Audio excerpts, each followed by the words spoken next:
What is good, YouTube? It's your boy Show back with another video, and today I got a new series I want to try out. I want to keep doing these. I want to do a couple of these.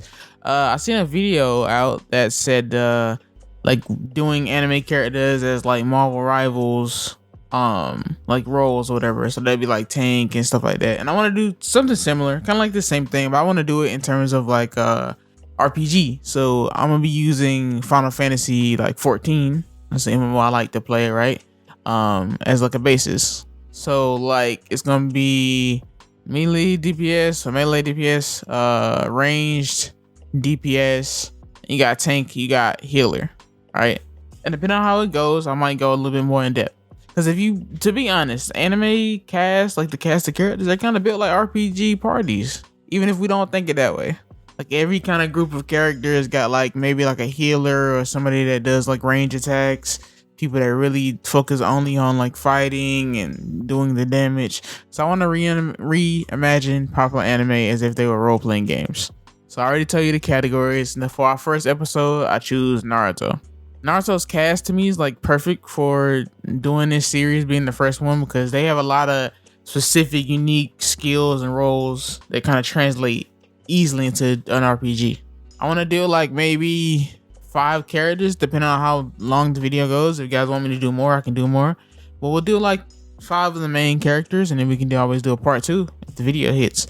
Now for Naruto, I would probably say he would probably be a melee DPS role. He's reckless. He's always on the front lines. He thrives in kind of close combat. Like he's a good fighter. He can summon a lot of shadow clones, right?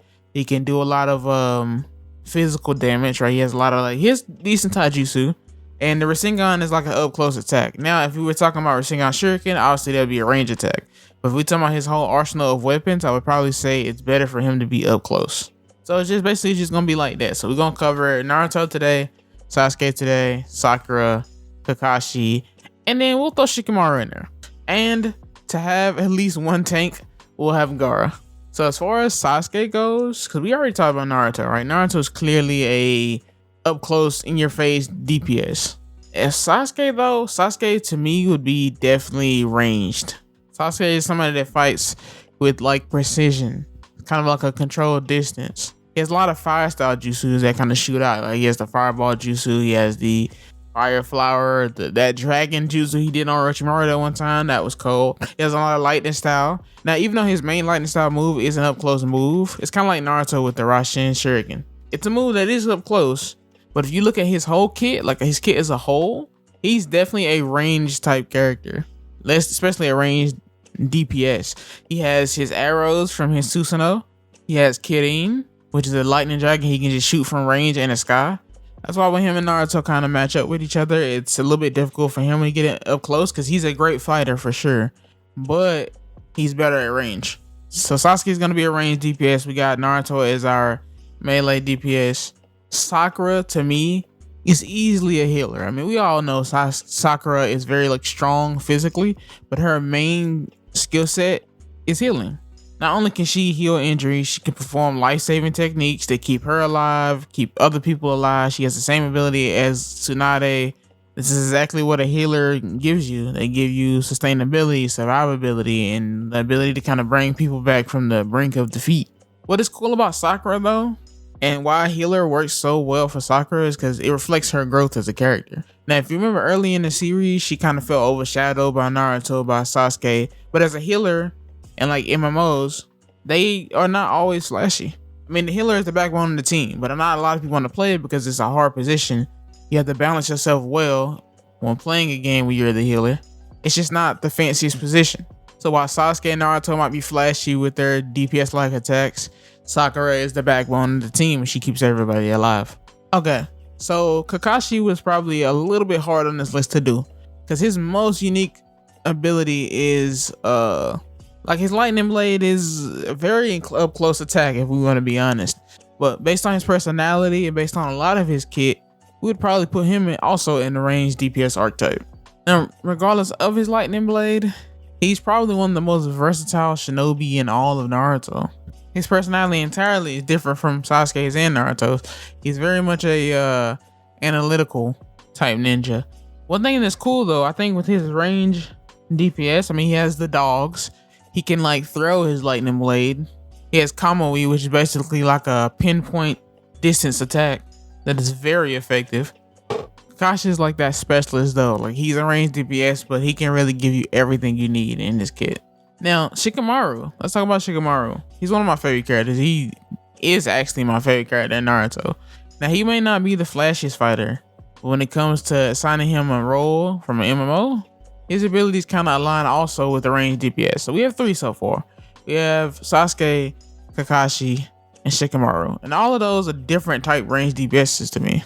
Like, he has the shadow position jutsu, which actually does attack at a range, but the range is very limited. But it allows him to control and manipulate enemies from a distance. He can lock down enemies, which would give his allies time to get in the fight. I feel like he's one of those DPS with utility. Like he does damage, but he also does like a lot to the enemy himself. Like he debuffs the enemy, if we talking in those terms. And also added in the factor of his personality, it just makes a lot of sense. His type of ranged DPS wouldn't be necessarily all about high numbers. Like he wouldn't be like the best high damaging DPS, but his utility will make a lot of the other DPSs do more damage, which is really cool. All right, so Gaara to me is the easiest. Gaara gotta be the easiest to classify, to be honest. In the world of RPG, in the world of MMO, he is without question the tank of the party. From the moment he got introduced, his whole fighting style revolves around like him never being touched, him having crazy defense, having ultimate protection. His sand automatically shields him from attacks, just like an actual ability would. He has natural armor that absorbs the damage before it even gets to him. In MMO, that is the essence of a tank. The one who stands on the front lines, drawing enemy attention, taking the hits so the rest of the party can focus on their jobs. What makes Gaara cool though as a tank is how strong his character develops. Like early in the series, his sand protects himself. Like it basically, he doesn't really care about a lot of other people because of everything he went through as a kid. But as he grows and eventually becomes Kazekage, it stopped being a self-serving shield and he protected his entire village from Deidara. He's the definition of willing to absorb the weight of every battle to make sure his people come out alive.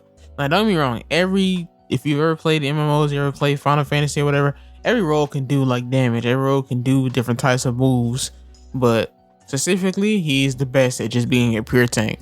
Now, if I'm being honest, this list ended up being a lot of ranged DPS, right? We have a lot of ranged DPS, we have 1 healer, 1 melee DPS, and then we have a tank, which was Gaara's. And then I wanted to add in 1 more, right? So we can get a little bit more of a balance.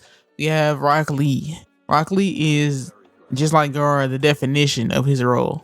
His entire fighting style revolves around close quarters combat. Crazy speed, crazy physical strength. Honestly, I don't really want to like bind any character to a job in the game, but if he were playing Final Fantasy, he would definitely be a monk.